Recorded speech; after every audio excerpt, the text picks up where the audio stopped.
عزیز طلبہ و طالبات، السلام علیکم۔ کیسے ہیں آپ سب لوگ؟ امید ہے اللہ کے کرم سے انشاءاللہ ٹھیک ٹھاک ہوں گے۔ آج بچوں اس دعا کے ساتھ جو ہمارے پیارے نبی حضرت محمد صلی اللہ علیہ وسلم نے ہمیں سکھائی علم کے حوالے سے، ربی زدنی علما، اے میرے رب میرے علم میں اضافہ فرما، اسی دعا کے ساتھ آج ہم اپنے سبق کا آغاز کریں گے۔ آپ سب کتابیں کھول لیں، پیج نمبر 7۔ بچوں، جیسا کہ آپ کو معلوم ہے، ہم نے اپنا جو پہلا لیسن کیا تھا سورہ انفال سے ہمارے سبق کا آغاز ہوا، اور اس کا تعارف میں نے آپ کو کل بھی کروایا تھا، یقیناً آپ نے لیسن اٹینڈ کیا ہوگا۔ سورہ انفال جو ہے وہ غزوہ بدر جو مسلمانوں کا پہلا باقاعدہ غزوہ تھا، پہلی باقاعدہ جنگ تھی۔ اس سے پہلے جو ہے وہ مختلف قسم کی جھڑپیں، چھوٹی موٹی جھڑپیں ہوتی رہتی تھیں مسلمانوں اور کفار کے درمیان، لیکن جو باقاعدہ جنگ تھی وہ پہلی جنگ یہی تھی، غزوہ بدر۔ اور اسی حوالے سے خاص طور پہ اس سورہ میں جو ہے تمام حالات، واقعات اور جو اسباب تھے، وجوہات تھیں کس وجہ سے یہ جنگ ہوئی، وہ ساری جو ہے وہ اس سورہ میں آپ کو وقتاً فوقتاً ملے گی، آہستہ آہستہ جیسے جیسے آپ پڑھتے جائیں گے۔ اور کیونکہ جیسا کہ میں نے آپ کو بتایا یہ مسلمانوں کی پہلی باقاعدہ جنگ تھی، اور اس وجہ سے بہت سی ایسی چیزیں تھیں جو مسلمانوں کے لیے ان نون تھیں، انہیں جو کئی قسم کے اصول اور قوانین معلوم نہیں تھے، جس میں سب سے ایک اہم چیز جو تھی وہ مال غنیمت کے حوالے سے تھا کہ جو مال غنیمت ہے اس کی ڈسٹریبیوشن کا کیا طریقہ کار اور کیا اصول اور قوانین ہیں۔ اور اس صورت کی ابتدا بھی اسی حوالے سے ہوتی ہے، جو مال غنیمت کے حوالے سے جو مسلمان مجاہدین سوالات کر رہے تھے، یا ان کے ذہنوں میں جو سوالات تھے کہ مال غنیمت جو ہے وہ کس طرح سے اس کی ڈسٹریبیوشن ہوگی اور کس کو جو ہے وہ کتنا حصہ ملے گا۔ تو سورہ کی ابتدا بھی اسی طرح سے ہو رہی ہے مال غنیمت کے حوالے سے، اور اس سورت کا نام بھی جو ہے وہ اسی لیے انفال ہے، کیونکہ یہ پہلی آیت جو ہے وہ مال غنیمت کے حوالے سے ہی ہے۔ اس کے اندر یہ ہم نے پڑھ لی تھی پہلی 2 آیات کل، جس میں مجاہدین مال غنیمت کے بارے میں سوال کر رہے ہیں، تو اللہ تعالیٰ کا جواب تھا کہ مال غنیمت اللہ اور اس کے رسول کا مال ہے۔ اور کیا احکامات ہوئے تھے کہ اگر مومن ہو تو 3 چیزوں پر عمل کرنے کی نصیحت اور تاکید کی گئی، اور وہ کیا تھیں؟ فاتقوا اللہ، اللہ سے ڈرتے رہو، واصلحوا ذات بینکم، آپس میں صلح رکھو، واطیعوا اللہ ورسولہ، اور اللہ اور اس کے رسول کی اطاعت کرتے رہو۔ یعنی مومنین ہونے کے لیے لازمی ہے کہ آپ کے اندر کسی چیز کی طلب اور ہوس نہیں ہونی چاہیے، بلکہ وہ اللہ سے ڈریں، آپس میں صلح رکھیں اور اللہ اور اس کے رسول کی اطاعت کریں۔ ان کنتم مومنین، اگر مومن ہو۔ اور مومن کے لیے اگلی ہی آیت میں جو وضاحت، جو بیان آیا ہے کہ اگر مومن ہے تو مومن کی کیا خوبیاں ہیں یا کیسے مومن ہو سکتے ہیں، تو وہ یہاں پر اگلی آیات میں ہی بیان ہے۔ انما المومنون الذین، بے شک مومن تو وہ لوگ ہیں، اذا جب ذکر اللہ، اللہ کا ذکر ہوتا ہے، وجلت قلوبہم، تو ان کے دل ڈر جاتے ہیں، وَإِذَا، اور جب تُلِیَت، تلاوت کی جاتی ہیں یعنی پڑھ کر سنائی جاتی ہیں، علیہم انہیں، آیاتہ، اس کی آیتیں۔ اس کی آیتیں سے مراد کس کی آیتیں؟ ظاہر ہے اللہ تعالیٰ کی آیتیں، یعنی اللہ تعالیٰ کا کلام، اللہ کی آیتیں پڑھ کر سنائی جاتی ہیں تو کیا ہوتا ہے؟ زادتہم ایمانا، تو ان کا ایمان بڑھ جاتا ہے۔ کس کا؟ جو مومن ہے۔ وَعَلَى رَبِّهِمْ يَتَوَكَّلُونَ، اور وہ اپنے رب پر بھروسہ رکھتے ہیں۔ ابھی تک ہم نے یہاں پڑھا تھا، اور اس وقت تک 3 خوبیاں جو ہیں وہ 3 صفات مومنین کی بیان کی گئی ہیں۔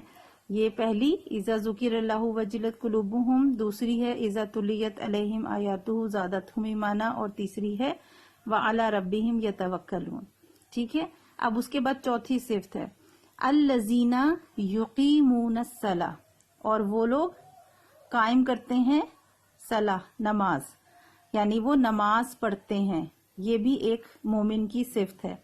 اور 5ویں وَمِمَّا رَزَقْنَاهُمْ يُنْفِقُونَ، وَمِمَّا اور جو کچھ بھی رزقناہم، رزق رزق دینا، نا نون کھڑا زبر کے ساتھ، نون الف نا کی طرح، یعنی ہم نے، ہم انہیں، جو رزق ہم نے انہیں دیا ہے، ينفقون وہ خرچ کرتے ہیں۔ اب وہ خرچ کرتے ہیں، کہاں خرچ کرتے ہیں؟ یہ ایسا تو نہیں کہ اپنی ضرورت کی چیزیں لے لیتے ہیں اپنے لباس پہ، اپنے خوراک پہ، نہیں۔ یہاں دیکھیں بریکٹ میں یہ ورڈ لکھا ہوا ہے نیک کاموں میں، یعنی عربی میں تو یہ لفظ نہیں ملے گا، لیکن آپ سوچ سکتے ہیں، کامن سینس کی بات ہے کہ اس روپے کو، اس مال کو اپنے ظاہرے کے ضائع کرنے کے لیے یا اپنی عیاشی کے لیے تو نہیں خرچ کرنے کے لیے کہا جا رہا نا، بلکہ یہ کہ جو مال، جو رزق اللہ نے دیا ہے اسے نیک کاموں میں خرچ کرتے ہیں۔ تو جب آپ بامحاورہ ترجمہ کریں گے تو یہ بریکٹ میں الفاظ اسی طرح لکھے جائیں گے، اگرچہ اس لفظ کی جو ورڈنگ ہے وہ عربی میں نہیں لکھی ہوئی، ٹھیک ہے، لیکن بامحاورہ میں سمجھانے کے لیے۔ وَمِمَّا رَزَقْنَاهُمْ يُنْفِقُونَ اور جو رزق ہم نے انہیں دیا ہے وہ خرچ کرتے ہیں۔ کہاں خرچ کرتے ہیں؟ نیک کاموں میں خرچ کرتے ہیں، ٹھیک ہے جی۔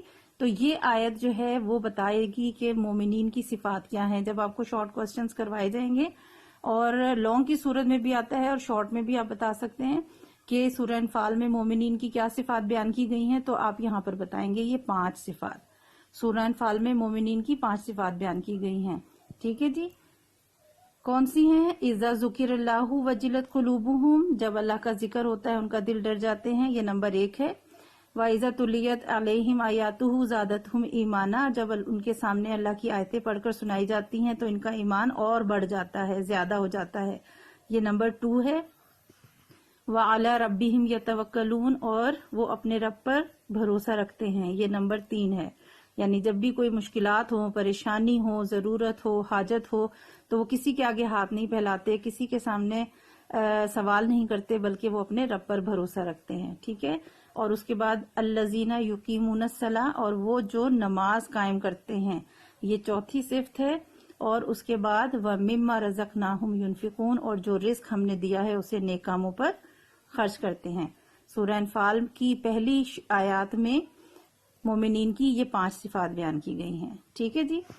اولئک ھم المؤمنون حقا، اولئک یہی لوگ، یہی کون؟ جن کے اندر یہ 5 صفات ہیں۔ ھم المؤمنون حقا، یہی مومن ہیں حقیقی، یعنی سچے مومن، حقیقی مومن تو یہی لوگ ہیں۔ کون لوگ؟ جن کے اندر یہ 5 صفات ہیں، 5 خوبیاں پائی جاتی ہیں۔ اور پھر یہ جو مومن ہیں ان کے لیے اللہ تعالیٰ نے کیا انعام و اکرام ہے، وہ اگلی آیت میں ہی آپ کو اسی حصے میں ملے گا، آیت کے 2nd پارٹ میں۔ لہم ان کے لیے دراجاتن، دراجات درجے، مقام، مرتبے، عندہ کے پاس، ربہم ان کے رب، ان کے لیے ان کے رب کے پاس درجے ہیں، بڑے بڑے درجے ہیں، بڑے بڑے مقام ہے۔ ومغفرہ اور بخشش ہے، ورزق کریم اور عزت کی روزی ہے۔ یہ بدلہ ہے ان مومنین کے لیے، یہ انعام ہے ان مومنین کا جن کے اندر یہ 5 خوبیاں پائی جاتی ہیں۔ اللہ کے لیے، اللہ کی طرف سے ان کے لیے کیا کچھ ہے، اگلی ہی آیت میں آپ کو ملے گا۔ یہی حقیقی مومن ہیں۔ لہم دراجات عند ربہم، ان کے لیے ان کے رب کے پاس بڑے بڑے درجے ہیں۔ ومغفرہ اور بخشش ہے، ورزق کریم اور عزت کی روزی ہے، ٹھیک ہے جی۔ یہ بات سمجھ آ گئی آپ کو یہاں تک آیت، جس میں اوپر اگر مومن ہو تو آپس میں صلح رکھو، اللہ سے ڈرتے رہو، اللہ اور اس کے رسول کی اطاعت کرو، ٹھیک ہے۔ پھر اگر مومن ہیں تو مومن کی ساری ڈیفینیشن آگے آ گئی کہ مومن کون لوگ ہیں، جن کے اندر یہ 5 خوبیاں ہیں، ٹھیک ہے۔ اور جو مومن ہیں ان کے لیے اللہ نے کیا کچھ رکھا ہے وہ اگلی ہی آیت میں آپ کو مل جائے گا کہ جو بدلہ ہے مومنین کے لیے، ان کی اگر وہ اللہ پر بھروسہ رکھتے ہیں، اللہ کے احکامات کو مانتے ہیں اور دین کی راہ پر چلتے ہیں، تو اللہ نے ان کے لیے بڑا مقام رکھا ہے، بڑے درجے ہیں، ان کے لیے انعام ہے۔ اور کون سا؟ یہ 3 چیزیں۔ لہم دراجات عند ربہم، اللہ کے پاس ان کے بڑے بڑے درجے ہیں، ومغفرہ اور بخشش ہے، ورزق کریم اور عزت کی روزی ہے، ٹھیک ہے جی۔ آج یہیں تک پڑھاؤں گی، آیت نمبر 4 تک آپ نے سب کو پڑھنا ہے۔ اسی میں سے آپ کے کوسچن آنسرز بھی بنیں گے، اسی میں سے آپ کے میننگز بھی ہوں گے، اور اسی طرح آیت کی جو ہے وہ ٹرانسلیشن ہوگی. ابھی میں آپ کو کچھ ورڈز انسرکل کر رہی ہوں جو آپ ورڈز میننگز کاپی میں لکھیں گے. ایکسرسائز میں آپ کو ملیں گے لیکن وہ بہت لمیٹڈ ہیں. یہاں پر میں آپ کو بتا رہی ہوں، وہ آپ نے نوٹ کرنا ہے. لیسن غور سے سنیں. یسألونک، وہ آپ سے سوال کرتے ہیں، وہ آپ سے دریافت کرتے ہیں، وہ آپ سے پوچھتے ہیں. 3-4 لفظ آ سکتے ہیں یہاں پر. دریافت کرتے ہیں، پوچھتے ہیں، اور وہ کے ساتھ آئے گا. ٹھیک ہے. ان کے بارے، ان کے بارے. انفال مال غنیمت. فتقو تو ڈرتے رہو، فتقو تو ڈرتے رہو. اسلحو صلح رکھو. ذات بینکم آپس میں. اطیعو اطاعت کرو. رسولہ اس کا رسول. اذا جب. ذکر اللہ اللہ کا ذکر کیا جاتا ہے. وجلت ڈر جاتے ہیں. قلوبہم ان کے دل. تلیت تلاوت کی جاتی ہے. آپ یہاں پر لکھ سکتے ہیں، آپ با محاورہ پڑھیں گے تو یہاں پہ لکھا ہوا ہے پڑھ کر سنائی جاتی ہیں. تلاوت کرنا کیا ہوتا ہے؟ پڑھنا ہوتا ہے نا. ہم جو قرآن کی تلاوت کرتے ہیں کیا کرتے ہیں؟ پڑھتے ہیں. تو سمپل ورڈز پڑھ لکھا ہے، لیکن اگر آپ تلیت کو تلاوت بھی لکھیں گے تو وہ میننگ صحیح ہوگا. آیاتہ اس کی آیتیں. زادتہم ان کا بڑھ جاتا ہے. یتوکلون وہ بھروسہ کرتے ہیں. صلاح نماز. رزقناہم ہم نے انہیں رزق دیا، ہم نے انہیں مال دیا. آپ رزق بھی لفظ لکھ سکتے ہیں جو وہی عربی کا لفظ ہے، اردو میں بھی سیم ورڈ ہے، لیکن آپ یہاں پر دیکھیں مال لکھا ہوگا با محاورہ میں، جو مال دیا. ٹھیک ہے. تو رزقناہم جو مال ہم نے انہیں دیا، یا پھر رزق ہم نے انہیں دیا. ٹھیک ہے. ينفقون وہ خرچ کرتے ہیں. درجات درجے. اولئک یہی لوگ. مغفرہ بخشش. رزق کریم عزت کی روزی. ٹھیک ہے جی. یہ سب ورڈز آپ نے کاپی میں لکھنے ہیں اور ان کے میننگز لکھیں گے جو میں نے آپ کو بتائے ہیں. لیسن غور سے سننا ہے اور وہ میننگز آپ نے لکھنے اور یاد کرنے ہیں. ٹھیک ہے جی. اس دعا کے ساتھ کہ اللہ تعالیٰ آپ سب کو اپنی امان میں رکھے، ہم سب کو اپنی امان میں رکھے. اللہ حافظ.